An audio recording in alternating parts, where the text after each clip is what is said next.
నమస్కారాలు. బాబు దయచేసి ఎవరు మాట్లాడకండి ప్లీజ్. అందరికీ నమస్కారాలు.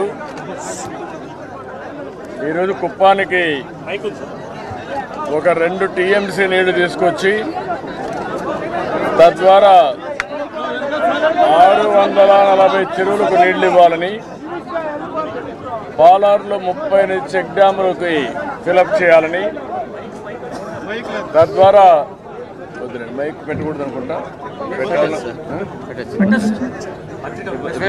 నాకు ఐడియా లేదు, మళ్ళా తద్వారా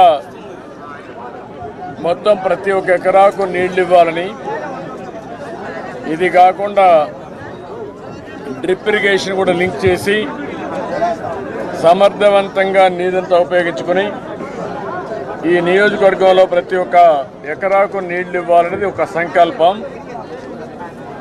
దీనికోసం యామగానిపల్లిలో గుడిపల్లి మండలం 364 కోట్ల రూపాయలతో ఒక రిజర్వాయర్, మాదనపల్లి శాంతిపురం మండలంలో 171 కోట్లతో ఒక రిజర్వాయర్, అదే మాదిరిగా ఈ నీళ్లు ఇక్కడుండి పాలారులో 30 చెక్ డ్యాములకు నీళ్లు ఇస్తే తద్వారా నీళ్లుంటాయి, ఇబ్బంది ఉండదనే ఉద్దేశంతో మనం ముందుకు పోయాం. 613 కోట్లకు గాను మొత్తానికి 520 కోట్లు ఖర్చు చేశాం. 90% పూర్తయినాయి. 2014 నుంచి అంద్రి నీవా పైన నేను శ్రద్ధ పెట్టి తద్వారా పై నుంచి జీడిపల్లి దగ్గర నుంచి గొల్లపల్లి దగ్గర నుంచి అన్ని కాలువలు అన్ని లిఫ్ట్లని పూర్తి చేసుకుంటూ అవసరమైతే కాలువలపైనే పడుకుని ఫోకస్ చేసి తద్వారా నీళ్లు తీసుకొచ్చే ఎన్నికల ముందు 1000 కోట్ల నీళ్లు రిలీజ్ చేశాం. ఫంక్షన్ కూడా పెట్టాం. మదనపల్లి దాటింది, పుంగనూరు దాటింది, 1000 కోట్లకు వచ్చింది, పలమనేరు దాటింది. కుప్పానికి వచ్చే సమయంలో ఎన్నికలు రావడం, కొంతమంది కావాలని కోర్టుకు పోయి అడ్డంకులు పెట్టడం, దానివల్ల పనులు నిలిచిపోయినాయి.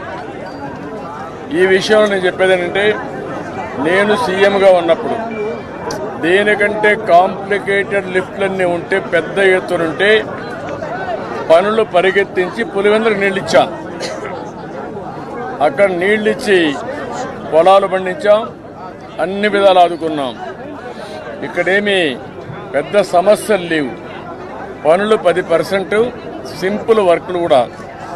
ఆ వర్కులు చేయకుండా నిర్లక్ష్యం చేసి ఎన్నోసార్లు మనం ఆందోళన చేస్తే చేయనీయకుండా చేసి, ఎవరిని విమర్శించినా విమర్శించకుండా, కాలువ వెరుకు వచ్చినా రానియకుండా అన్ని విధాలు అడ్డుపడి లాస్ట్ ఎలక్షన్స్ వస్తున్నాయంటే ప్రజల్ని మోసం చేయడానికి మళ్ళా కొత్త పిచ్చిగాళ్ళు వేసుకొని వచ్చారు. ఎంత నాటకమైతే నాకైతే అర్థం కాలేదు. ముఖ్యమంత్రి వస్తాడు ఇక్కడికి, వచ్చి గేట్లు పెట్టారు. గేట్లు పెట్టి ఆయన బటన్ నొక్కాడు, ఒత్తిత్తి బటన్. అందరికీ ఇదే మరి ఒత్తిత్తి బటన్ నొక్కేసి మోసం చేస్తున్నాడు. ఇక్కడ కూడా అదే ఒత్తిత్తి బటన్ నొక్కాడు. నొక్కి ఆయన వెళ్ళిపోయాడు. ఆయన అనుకున్నాడు కుప్పం ప్రజలు అమాయకులు కాబట్టి చెవుల్లో పూలు పెట్టాలనుకున్నాడు. అందరూ కలిసి ముఖ్యమంత్రి చెవులోనే పువ్వు పెట్టారు. ఆ రోజు ఇక్కడ జరగతానే ఈ కాలువలో నీళ్లు వదిలిపెడితే బుద్ధి జ్ఞానం ఉంటే పైన నీళ్లు ఉన్నాయో లేదో కూడా చూసుకోవాలి. కనీసం ఒక 10 కిలోమీటర్ల నీళ్లు వెళ్ళాలి, ఒక చెరువును నిండాలి. ఆ నీళ్లు కూడా లేవు. ఒక ట్యాంకర్లో నీళ్లు తీసుకొచ్చి ఆ పక్క పోసి ఇక్కడ సినిమా సెట్టింగ్ల మాదిరిగా ఒక సెట్టింగ్ పెట్టి దానికి బటన్ నొక్కి ఆయన విమానానికి వెళ్ళిపోయాడు. అంటే పెద్ద హీరో మాదిరిగా. ఆ నీళ్లన్నీ వదిలిపెడితే ఆ నీళ్లు రాలేదు.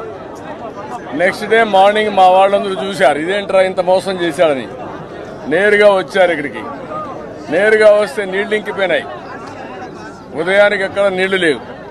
ఈ కాలువల్లో మా వాళ్ళు డెమాన్స్ట్రేషన్ చేశారు, వీడియోలు తీశారు, సెల్ఫీలు తీశారు, మొత్తం ఎక్స్పోజ్ చేశారు. దాంతో ముఖ్యమంత్రి చేసిన పని అంటే ఆ రోజు సాయంత్రమే ఎంత దుర్మార్గుడు అంటే ఆయన వెళ్ళాడు, ఆఫీసర్లు గేట్లు కూడా తీసుకొని వెళ్తున్నారు. అంటే రెంట్కి తీసుకొచ్చారు సినిమాలో సెట్టింగ్స్ వారిగా. అంటే ప్రాజెక్టు విషయంలో ఇంత గొప్ప యాక్టర్లు ఉంటారని, ఇంత యాక్టింగ్ చేస్తారని, సినిమా సెట్టింగ్లు పెట్టి సృష్టిస్తారని, ఇలాంటి ముఖ్యమంత్రి కూడా వస్తాడని కథ రాసేవాడికి తెలియదు, డైరెక్టర్ ఊహించుకోలేదు, ఆ ప్రొడ్యూసర్స్ కూడా అంతుబట్టని కథ ఇది. అడ్డంగా దొరికాడు. ఆ రోజు ఇక్కడ ఒక హెలిప్యాడ్, మళ్ళా అక్కడ శాంతిపురం పక్కన ఆడొక హెలిప్యాడ్. ఈ మహానుభావుడు భూమి మీద కుప్పం భూమి మీద నడిస్తే ఆయన అరిగిపోతాడు. లేకుంటే ఇది పాపం ల్యాండ్, ఆయన పుణ్యాత్ముడు గారు దేవుడు వచ్చాడు కాబట్టి ఇక్కడ ఎక్కడ ఉండకూడదు అనమాట. ఇక్కడ దిగి ఆడ వరకు మళ్ళీ హెలికాప్టర్లు వెళ్ళి ఆడ మీటింగ్ అడ్రస్ చేసి దానికి మొత్తం బస్సులన్నీ ఆర్టీసీ బస్సులు, ప్రైవేట్ బస్సులు, స్కూల్స్ బంద్ అన్నీ చేసి ఈయన చేసిన ఘనకార్యానికి ఇక్కడి నుంచి మళ్ళా వెళ్ళి నన్ను ఓడిస్తానంట. అంటే ఏంటి ఆ అఘాయిత్యాలేంటి, ఈ ప్రవర్తన ఏంటి, ఎంత జుగుప్సగా ఉంది. చీకొడతారు పబ్లిక్, అసహించుకుంటారని ఇంగిత జ్ఞానం కూడా లేకుండా ఎలాంటి డ్రామాలు ఆడారు. మొత్తం డ్రామాలే ఆడుతున్నాడు ఈ ముఖ్యమంత్రి. ఈ డ్రామా కంపెనీ 5 ఏళ్లు నడిపారు. ఇప్పుడు డ్రామా కంపెనీ మూసేసే పరిస్థితికి వచ్చారు. తొందరలోనే శాశ్వతంగా ఈ డ్రామా కంపెనీని మూసేసి రాష్ట్రాన్ని వీళ్ళ బారి నుంచి విముక్తి చేసుకుంటారు. అందుకే నేను ఇక్కడ చూపించాలని వచ్చాను. రేపు ఎల్లుండి వస్తానంట మళ్ళా కుప్పానికి. ఏ ముఖం పెట్టుకొని వస్తాడో నాకైతే అర్థం కావడంలా. ఇప్పుడంతా బస్సు యాత్రలో వస్తాడంట. ఇప్పుడు విమానయాత్రలు తిరిగాడు. ఎక్కడ హెలికాప్టర్స్ అక్కడ కిందనంతా చెట్లు కూడా వేశారు. ఆయన హెలికాప్టర్లు దిగితే రోడ్లన్నీ బంద్ చేశారు, స్కూల్స్ బంద్ చేశారు. ఇప్పుడు రోడ్డు మీద వస్తున్నా అంట. అంటే ఇప్పుడు ఇండ్లు బీకేస్తారు. మొన్న వరకు చెట్లు బీకేశారు, ఇప్పుడు ఇండ్లు కూడా బీకేస్తారు. అంటే ఇంత అరాచకమైన పాలన, దుర్మార్గమైన పాలన నా జీవితంలో ఎప్పుడు నేను చూడలేదు. దీన్ని నేను చాలా తీవ్రంగా ఖండిస్తున్నా. నిర్లక్ష్యం ఉండొచ్చు కానీ ఇంత కక్షగట్టి చేయాల్సినంత నిర్లక్ష్యం ఉండడం మంచిది కాదు. ఇక్కడ కూడా 10% 20% తెలుగుదేశం పార్టీకి మా ఓట్లు కాకుండా వాళ్ళు కూడా ఓట్లు వేశారు. ఒకప్పుడు కాంగ్రెస్కి వేశారు, ఇప్పుడు వైఎస్ఆర్ కాంగ్రెస్ కూడా కొన్ని ఓట్లు వేస్తున్నారు. కాబట్టి మీకు కూడా కాస్త ఆలోచన ఉండాలి. ఇక్కడ మీకు ఓట్లేసిన పాపానికి ఇంత దుర్మార్గంగా చేయడం చాలా దారుణం, చాలా నీచం. దీన్ని చాలా తీవ్రంగా ఖండిస్తున్నా, గర్హిస్తున్నా.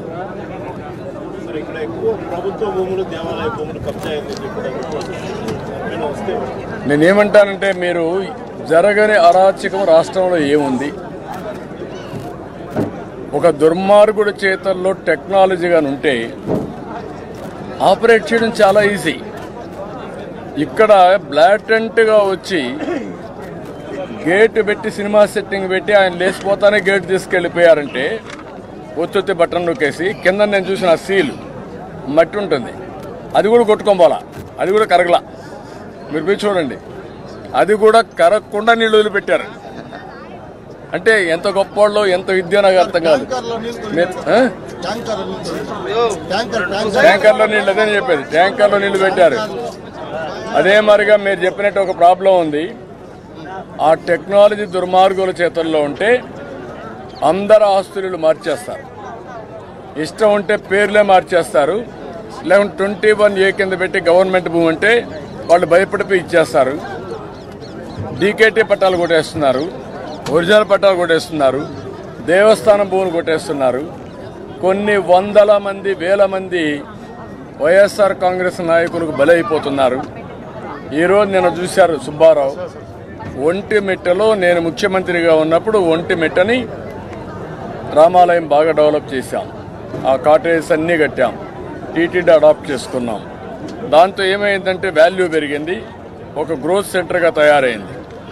అక్కడ ఆ భూమి కొట్టేయడానికి వైఎస్ఆర్ కాంగ్రెస్ నాయకులు మొత్తం కొట్టేస్తే ఏం చేయాలనో దిక్కు తెలియకుండా అందరి దగ్గర తిరిగిన తర్వాత అతను రైలు కింద పడిపోయి చనిపోయాడు. ఇంట్లో భార్య, కూతురు విషం తాగి చనిపోయారు. Can you imagine? It is only beginning. అందరి బ్రతుకులు ఇట్నే ఉన్నాయి. మమ్మల్ని వేధించారు, మీడియాను వేధించారు, లేకపోతే లీడర్స్ వేధించారు, శ్రీనివాసులు అంటాడు జైల్లో పెట్టారు, అన్నీ చేశారు. ఇప్పుడు ఏం జరగబోతుంది? నెక్స్ట్ ఆస్తులన్నీ రాయించేసుకుంటున్నారు. మన రికార్డుకు ఎవడో ఒక టైటిల్ ఇవ్వాలి కదా, ఆ టైటిల్ గవర్నమెంట్ మెయింటైన్ చేయాలి కదా. ఆ మెయింటైన్ చేసే రికార్డులే తారుమారు చేస్తే బ్రిటిష్ వాళ్ళని మీరు ఒకసారి గుర్తుపెట్టుకోవాల్సింది చాలా పగడ్బందీ సిస్టమ్ ఉంది ఆంధ్రప్రదేశ్లో. ఆ సిస్టమ్ జమాబందీ, విలేజ్లో కరణం, విలేజ్లో మున్సేప్, రికార్డులు మెయింటైన్ చేయడం, ఆ నెంబర్ స్టోన్స్ అన్ని వేయడం, ఎప్పటికప్పుడు సబ్ డివిజన్ చేయడం, చేసిన తర్వాత జమాబందీ రోజున మళ్ళా మీ రిసిప్ట్ మీకు ఇవ్వడం, అదే పెద్ద వేడుకగా చేశారు. తర్వాత టెక్నాలజీ వచ్చింది, పుస్తకాలు వచ్చాయి. వేరే రాష్ట్రాల కంటే ఆంధ్రప్రదేశ్ రాష్ట్రంలో పగడ్బందీగా ఈ రికార్డ్స్ ఉన్నాయి, థ్యాంక్స్ టు బ్రిటిష్ గవర్నమెంట్. హైదరాబాద్లో నేను ముఖ్యమంత్రిగా ఉన్నాను సమైక్య ఆంధ్రప్రదేశ్లో. హైదరాబాద్లో నవాబ్ కాలంలో నిజాం పీరియడ్లో ల్యాండ్ రికార్డు సరిగా ఉండవు. ఈ భూమి వేరే వాళ్ళకి ఇస్తాడు, ఇంకో భూమి ఇంకొకరికి ఇస్తాడు, ఆ భూమి ఇంకొకరికి ఇస్తారు. అట్లా 5-6 ట్రాన్సాక్షన్లు మారిపోయినాయి. దానివల్ల అక్కడ చూసి చాలా ఇబ్బందులు వచ్చాయి. కానీ ఆంధ్రప్రదేశ్ రికార్డ్స్ మాత్రం పర్ఫెక్ట్గా ఉంటాయి. నేను హైదరాబాద్లో మీరు చూస్తే నేను ముఖ్యమంత్రి అయిన తర్వాత నేను హైదరాబాద్లో ముఖ్యమంత్రిగా ఉన్నప్పుడు మీరు చూస్తే నేను అన్ని భూములకు బోర్డులు పెట్టేవాడిని. అప్పుడు బన్వర్లలో కలెక్టర్ ఉండే, అతను ఏం చేసేవాడంటే this belongs to government land, any trespass will be punished serious అని బోర్డులు పెట్టాం.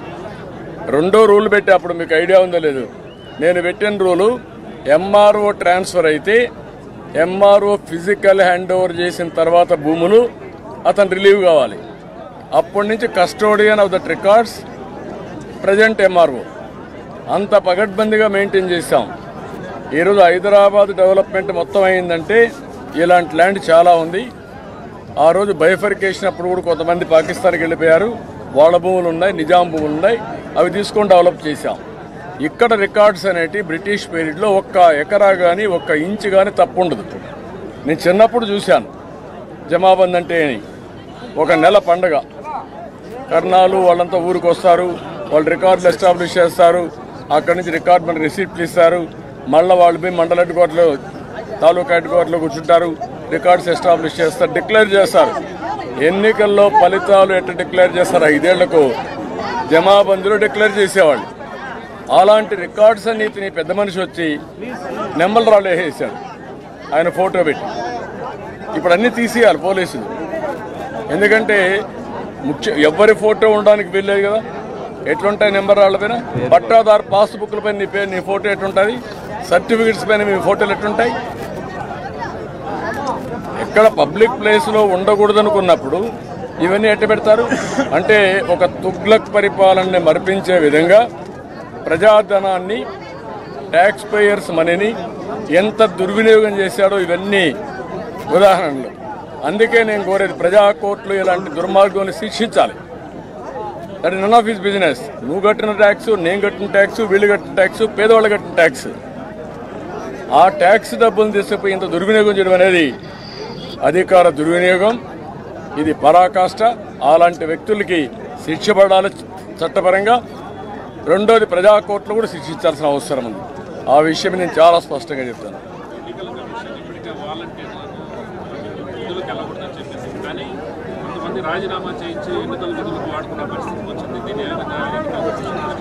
నేనేమంటానంటే వాళ్ళు రాజీనామా చేసిన తర్వాత వాళ్ళ మాట ఎవరు వింటారుగా. ఈ గవర్నమెంట్ రాదు ఎన్రు ఎవరు, అది కూడా ఉంది. దాన్ని కూడా ఎలక్షన్ కమిషన్ యాక్షన్ తీసుకోవాలి. ఏదైతే కాన్ఫిడెన్షియల్ ఇన్ఫర్మేషన్ ఐప్యాక్లో పెట్టుకొని, వాలంటీర్ దగ్గర పెట్టుకొని, వాళ్ళ ఫోన్లో యాప్లో పెట్టుకొని అధికార దుర్వినియోగం చేస్తున్నారు, ఆ ఫోన్లు వాళ్ళ దగ్గరనే ఉన్నాయి. ఆ ఫోన్లు కూడా సరెండర్ చేసుకోవాలి. ఏదైతే ప్యాకేజ్ ఉందో, సాఫ్ట్వేర్ ఉందో అవన్నీ సీజ్ చేయాలి.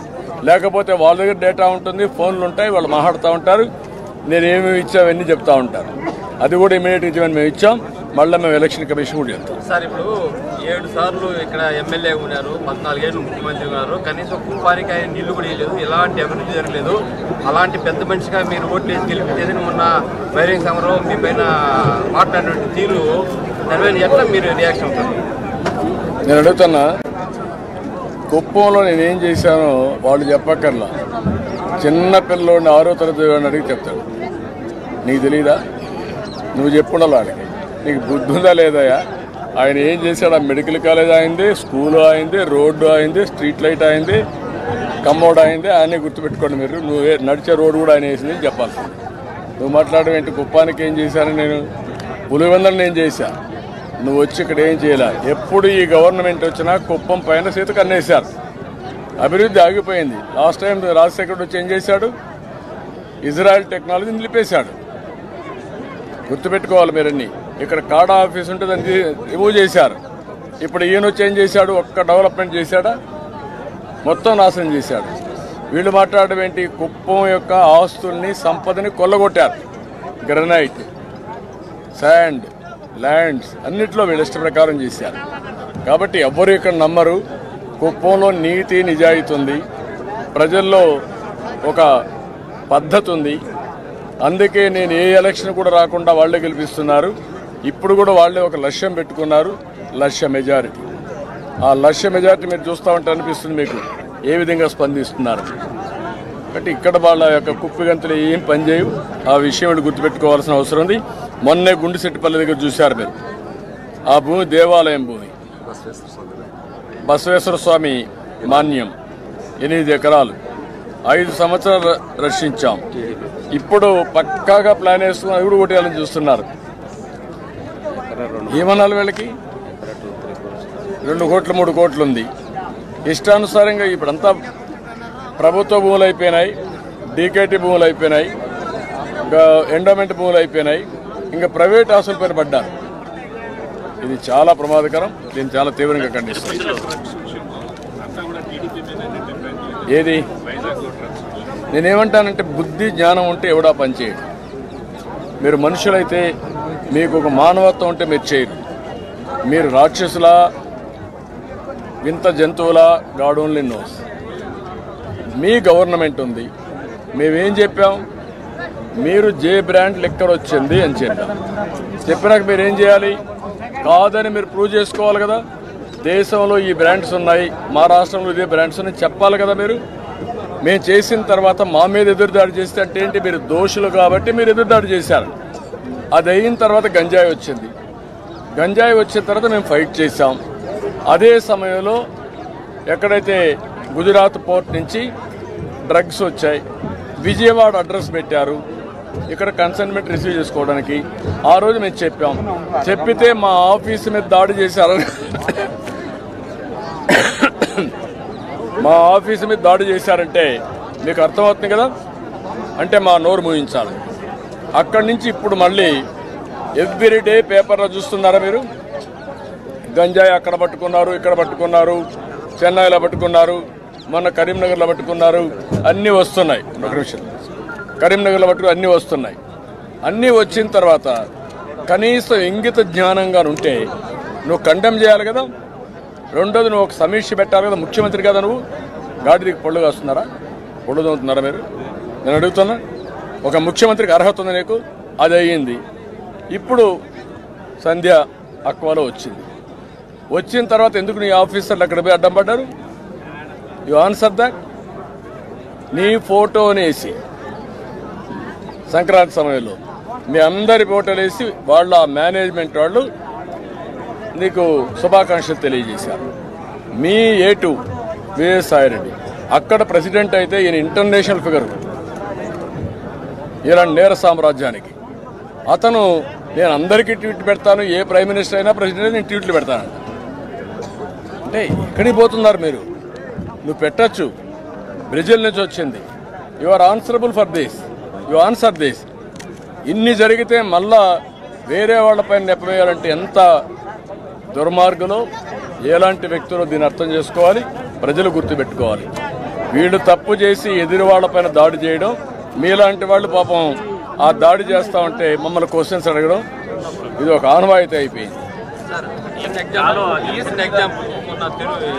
రిపోర్ట్లో వెంకటగౌడ పైన వ్యతిరేకంగా వార్తలు రాస్తున్నారని అక్కడ పోలీసులు విలేకరుల పైన కొట్టి కేసులు పెట్టించి పేపర్ ఇంకా 2 రోజులు ఇవన్నీ చేస్తారు. అందుకే ప్రజలు తిరుగుబాటు చేస్తే తప్ప వీళ్ళు పారిపోరు. ప్రజలు తిరుగుబాటు చేయనంత వరకు వాళ్ళ సహనాన్ని, ఓపికని పరీక్షిస్తూనే ఉంటారు. ఇంకా చాలా చేస్తారు. ఏమ్మా నువ్వు అంతా ఇదేమి అదేమి బొమ్మలు వేయడం కాదు కదా. బ్రాండ్ ఉందా ఈరోజు ఆంధ్రప్రదేశ్కి ఎవడన్నా వస్తాడా? నేను అడుగుతున్నా, నువ్వైతే వస్తావా? నీ ఆస్తి లాక్కున్నాక, నీ భూమి లాక్కుంటారని తెలిసినాక, పెట్టుబడులు పెట్టినా దీనికి భవిష్యత్తులో గ్యారంటీ లేదు తెలిసినాక నువ్వు పెడతావు 1 రూపాయి? నువ్వు ఒక భూమి కొంటావా రేపు ఇక్కడ? నేను అడుగుతున్నా. అలాంటి బ్రాండ్ని నాశనం చేసినాక నేను అక్కడి నుంచి నెగటివ్ నుంచి స్టార్ట్ చేయాలి పాజిటివ్కి. ప్రజలు అర్థం చేసుకోవాల్సిన అవసరం ఉంది.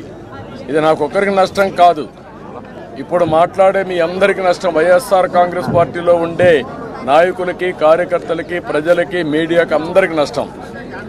అక్కడి నుంచి స్టార్ట్ చేయాలి మనం.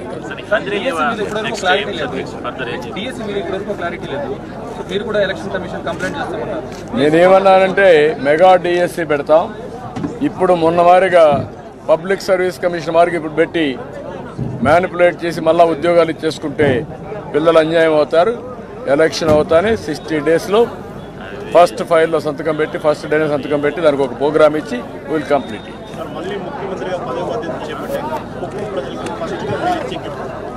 నేను చెప్పాను, నిన్నే చెప్పాను, 20 పాయింట్స్ పెట్టాను. 35 సంవత్సరాల్లో ఇక్కడ చేసిన అభివృద్ధి 5 సంవత్సరాల్లో చేసి కుప్పం ప్రజల యొక్క రుణం తెచ్చు. నేను రుణపడి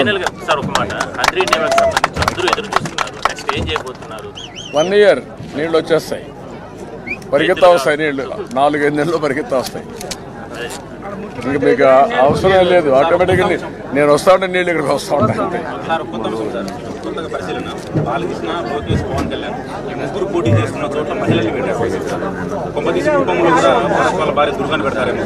పెట్టండి, మంచిదే కదా. ఓడిపోతారని కావచ్చు, లేకపోతే ఓడగొట్టాలని కావచ్చు, ఏదో ఏమన్నా వాళ్ళ క్యాలిక్యులేషన్స్. నీకు గెలుస్తారా వీటికి? జగన్మోహన్ రెడ్డి గెలుస్తాడా రేపు? ఎవరైనా జగన్మోహన్ రెడ్డికి కాన్స్టిట్యున్సీలో ఓటేస్తే వాళ్ళ భూమికి వాళ్ళు ద్రోహం చేసినట్టు, వాళ్ళ కుటుంబానికి వాళ్ళు అన్యాయం చేసినట్టు. ఐఎమ్ వెరీ క్లియర్ అంద. మీకెందుకు చేస్తారు? డెఫినెట్గా ఇస్తాం. ఎట్లా చేయాలో ఇంకా మాడిఫై చేసి ఇంకా ఇంప్రూవ్ చేసి ఇస్తాం. ఇప్పుడు ఈ కాంట్రాక్ట్ ఉద్యోగాలు పర్మనెంట్ విషయంలో కొన్ని వైద్యులు మాత్రం చేశారు. మిగతా నేను చెప్పాను అన్ని ఉత్పత్తి జీవోలే. బటన్ కూడా డూప్లికేట్ బటనే. ఈ నొక్కుడంతా చేసి మొత్తం రాష్ట్రం అంతా రాసి చేశారు. ఇప్పుడు అదే చేస్తున్నారు. మీరు అధికారంలోకి వచ్చాక వాటిని ఏమన్నా చాలా రిపేర్ చేయాలి, ఫ్రెష్ లుక్ ఇవ్వాలి, కాన్ఫిడెన్స్ ఇవ్వాలి. ఇది మామూలు విషయం కాదు, ఆషామాషి కాదు. నేను 45 ఏళ్ళుగా చూశాను. ఇంత విధ్వంసం చేసి ఇంత బ్రాండ్ని డ్యామేజ్ చేసిన నా జీవితంలో చూడలేదు. అన్ని ఘోరాలు, అన్ని పాపాలు, అన్ని నేరాలు చేశారు. అవి ఎట్లా కరెక్ట్ చేయాలో అన్ని కరెక్ట్. కంపల్సరీగా ఉంటుంది, ఎక్కడికి పోదు. రెస్కో ఉంటుంది, అది కంటిన్యూ అవుతుంది. ఓకే. చంద్రబాబు నాయకత్వం.